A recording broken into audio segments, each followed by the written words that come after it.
Gua akan membahas 4 cara kalian itu pasti jadi kaya. Jadi lu tinggal buang semua financial advisor lu ke samping ya. Lu dengerin yang gua aja. Karena mereka belum kaya. Dan gua akan ajarin lu gimana caranya jadi kaya. Pertama ini paling sederhana menurut gua. Gua tuh gak suka membol, bla bla bla. Gua akan kasih yang praktek aja. Kalian bisa lakuin secara praktek. Yang satu itu adalah mainin game pembesaran ya income. Karena yang paling kuat di hidup ini ya, paling nomor satu di hidup ini adalah income. Lupain semua yang pernah diajarin ke lu ya. Lu anggap ini gelas kosong, lu mulai baru. Income lu harus besar. Kenapa? Income adalah wealth creation paling powerful. Karena dengan income, savings rate ya, jumlah tabungan, jumlah energi yang lu simpan bisa lebih besar dibanding lu neken-neken pengeluaran. Tapi alangkah baiknya kalau kalian baru mulai nih main game ini ya, mau jadi kaya, gedein income-nya, kecilin juga pengeluarannya.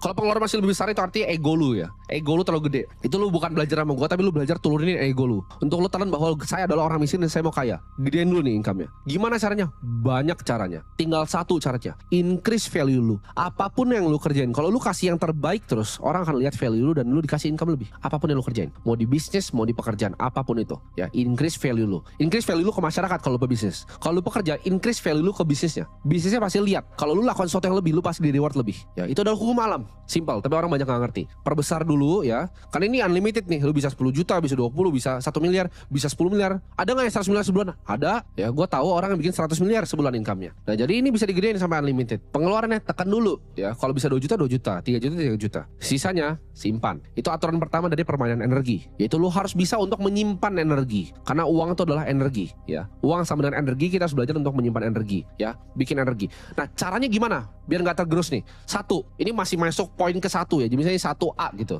ya. Karena ini video tanpa skrip ini dari otak gua. 1A itu adalah ini. Hindari segala macam hutang. Apapun tuh hindarin. Mau keluarga lu ajarin KPR, lu buang jauh-jauh. Semua ajaran financial advisor tentang hutang itu salah. Hidup itu nggak boleh berhutang. Kenapa? Karena hutang itu ambil kekuatan paling kuat kalian, yaitu tadi savings rate. Karena itu bisa dipakai untuk bikin yang nanti kedua dan ketiga dan keempat. Mulai dari fondasi pertama. Ini nggak boleh di skip. Aturan ini nggak boleh di skip. Karena kita step by step ya. Satu itu tadi, conserve energinya, simpan energinya ya. Mau keluarga kalian bilang ini biarin ya. Lu miskin dan gua nggak mau dengerin, gituin aja. Gak apa-apa kalian dikatain, biarin ya. Karena itu yang gue lakukan. Pas gue udah punya duit sedikit, kenapa nggak beli ini? Kenapa nggak beli? Nggak mau beli emas, nggak. Karena gue tahu cara mainin gamenya dan gue udah punya game plan-nya dan udah rapi. Dan ini gue share nih game plan yang gue punya dulu ke kalian. Kalian build dulu tuh. Jangan punya hutang, jangan pernah ngambil KPR, jangan pernah ambil KKB. Lu belum bisa beli cash, lu nggak mampu artinya. Sesimpel itu. Apakah salah ngekos? Apakah salah kontrak? Enggak ya. Gue bisa bantah semua financial advisor miskin kalian. Gak ada salahnya dengan ngekos, gak ada salahnya dengan nyewa. Kenapa? Karena yield di Indonesia itu kecil banget ya. Jangan samain sama di New York, yieldnya 6,5%. Yield under 5% dari harga total barangnya, itu kalian harus pakai justru ya. Kesempatan untuk sewa. Apakah ini gak dilakukan sama orang kaya? Gue kenal teman gue yang luar biasa kaya. Luar biasa kaya. Dia bahkan udah punya rumah asli di Menteng ya. Rumahnya besar sekali di Menteng. Tapi dia tinggal di mana? Di Bali. Dan apakah dia beli properti di Bali? Tidak. Dia villa hopping, setiap 3 bulan pindah villa. Ya super mahal villanya. Tapi dia pun gak beli villanya. Karena menurut dia bosan. Apakah salah lakukan itu? Enggak ya. Jadi gak ada salahnya dengan ngekos. Lebih baik kalian ngekos, kalian telan ego ya. Mau dikatain teman kalian, gak usah, biarin aja. Dibanding kalian udah terlanjur masuk cicilan, kalian masuk ke perangkap hutang yang kalian gak bisa keluar selama 20 tahun. Itu ngegrogotin saving rate ya. Energi lu kasih ke bank, lu lemparin ke bank. 5 tahun pertama lu bayarin cicilan, energi lu hilang. Jangan pernah hilangin energinya. Di conserve. Sewa itu bukan buang-buang duit. Nah yang pertama itu dulu. Itu udah kuat, udah pakem ya, lu udah save uangnya. Next step ya. Next step ada bikin fondasi.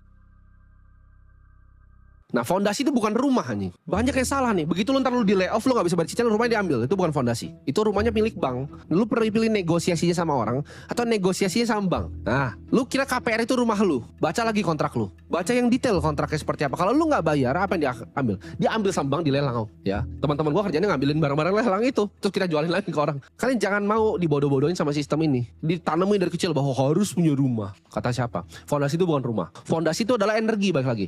Nah energi itu formatnya bisa berubah ke mobil, bisa berubah ke rumah. Tapi kalau lu rubah ke rumah, di saat lu butuh energinya, lu mesti mortgage balik kan, lu tarik lagi, itu cicil lagi keluar. Itu nggak bagus. Atau lu jual pun pasti turun value properti lu ya, percaya nggak? Apalagi lu yang beli rumah 1 miliar, 2 miliar, pasti turun. Bayar biaya agent lagi 2%, pajak segala macam, turun ya. Energi itu harus liquid. Jadi gimana caranya kita lakukan itu? Nah ini kalian bisa lakukan dengan berbagai macam cara. Bisa bahkan cuma sesimpel stay cash. banyak ngajarin, dana darurat ya kan 3 bulan. Enggak ya. Yang kalian perlu lakukan adalah kalian bikin fondasi yang luar biasa panjang. Bisa 2 tahun, bisa 3 tahun, bisa 5 tahun dibanding beli rumah. Punya fondasi ini ya. Jadi belajar untuk save energi, conserve energi. Ya, energinya lalu disisihin ke dalam fondasi ini. Ini baru rumah asli lu, rumah finansial lu di atas. Ya, lu begitu udah punya bantalan, misalnya lu punya uang 1 miliar sebagai bantalan, itu enak kan rasanya. Lu mau ngapa-ngapain enak rasanya, udah gampang. Ya, ini terserah. Lu mau taruh di surat hutang dimanapun terserah. Itu preferensi lu. Gua nggak akan kasih saran lu misalnya mau masuk money market atau mana, itu terserah lu. Stay cash juga boleh.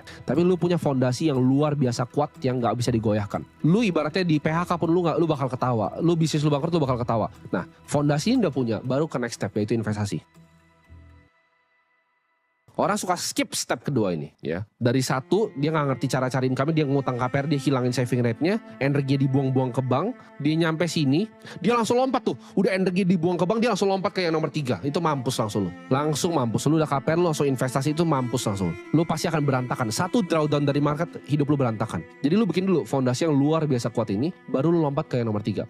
Nah, fondasi ini, berapapun angka yang di kepala kalian, misalkan mikir, kayaknya gua ada 5 juta aman. Enggak, lu aja sama inflasi. Ya. Jadi yang lu lakukan adalah angka berapapun yang lu mikir tadinya aman, yang luar biasa besar itu di kepala lu, misalnya 5 juta, 1 miliar, 10 miliar, kali 2 angkanya. Baru itu fondasi lu. Next baru investasi. Lu udah belajar nih untuk nyimpan energi untuk diri lu sendiri, baru lu salurkan energinya untuk dapetin energi baru. Jadi investasi adalah bikin energi lu bekerja untuk energi yang lain. Itu menyalurkan. Kalau lu aja sendiri belum punya banyak, gimana caranya lu salurin? Ya, makanya financial advisor tuh semuanya miskin. Mereka nggak ngerti ini, nggak pernah jadi kaya soalnya. Ya, mereka nggak pernah lihat aset ratusan miliar. Cara bikin aset ratusan miliar tuh seperti ini. Ya, simpan dulu, conserve, baru kalian salurin. Nah, salurin ini penting banget. Penting banget untuk kalian lakukan apa? Yang namanya fokus. Fokus ke industri yang memang kalian pilih. Maksudnya apa? Sebelum kalian belajar untuk nyalurin, kalian pilih dulu kira-kira yang kalian tuh lebih natural kemana. Misalnya ke saham, ke properti, ke kripto, kemana. Kalau gue pribadi gue pilih kripto. Tapi kalian pilih satu bidang yang kalian akan dalamin seumur hidup kalian. Dan kalian master benar-benar bidangnya. Kalian salurin semuanya di satu bidang. Jadi ini agak sedikit kontroversial dan berbeda dengan yang diajarin financial advisor. Kita nggak perlu diversifikasi. Kenapa? Karena kita menyalurkan energi. Kita cari yang terbaik untuk bikin uang kita double. Karena kita udah punya fondasi tadi di tengah. Ya. Step ketiganya berinvestasi atau menyalurkan energi. Step 4 adalah kita fokus dalam menyalurkan energi. Ya, belajar simpan energi, belajar bikin fondasi kokoh tentang energi, belajar menyalurkan energi, dan belajar gimana cara menyalurkan energinya. Itu 4 step ya, itu udah pasti jadi kaya. Jadi mau yang investasi ini naik turun kiri kanan jungkir balik, kalian nggak peduli. Kalian bisa ambil drawdown 50% karena kalian punya fondasi yang sangat kokoh yang bisa biayain hidup kalian kapanpun. Ini akan otak kalian akan berbeda nanti. Begitu kalian nyalurin jadi gampang. Nah, ini gamenya konglomerat. Mereka selalu punya reserve. Ya, mereka selalu punya reserve. Nah, begitu kalian masuk ke game yang terakhir, nah kalian tinggal pilih. Kalian mau masuk di game yang mana dan fokus, jangan diversifikasi ya. Resiko lu udah di offset sama yang fondasi. Lu nggak perlu diversifikasi di investasi. Selalu konsentrasi, hajar 1 atau 2 aset. Lu lihat nih misalnya lu orang properti. Oke, ini mall ini under value, hantem langsung hajar beli mall gitu ya. Nggak perlu beli rumah-rumah kecil-kecil, kos-kosan banyak, nggak perlu. Itu game orang nggak punya duit. Lu lihat gedung murah, hantem langsung ya. Lu lihat saham nih ya, udah pada kayak supermarket 12 gitu karena mau diversifikasi risiko. Apa yang lu mau diversifikasi, lu nggak pernah bisa miskin, lu udah punya fondasi, nggak perlu nyalurin itu, hajar aja 1. Oke, lu lihat nih potensi misalnya market syariah di Indonesia akan besar gitu, bank syariah nggak ada yang besar di Indonesia, hajar langsung tembak 1 gitu. Oh, kripto nih, daripada gue pusing-pusing cari-cari, ada bitcoin 1 yang naiknya ke mulai hajar 1 gitu. Itu baru ntar eksponensial duit kalian. Fondasi tetap aman, lu makan dari bunga setiap bulan, lalu ini terbang, udah itu lu jadi triliuner, jadi kaya ratusan miliar, triliuner, jaminan itu. Simpel kan stepnya, nggak perlu ribet-ribet. 1 itu adalah conserve energi, 2 build fondasi energi, 3 belajar salurin energi, 4 fokus dalam salurin energi.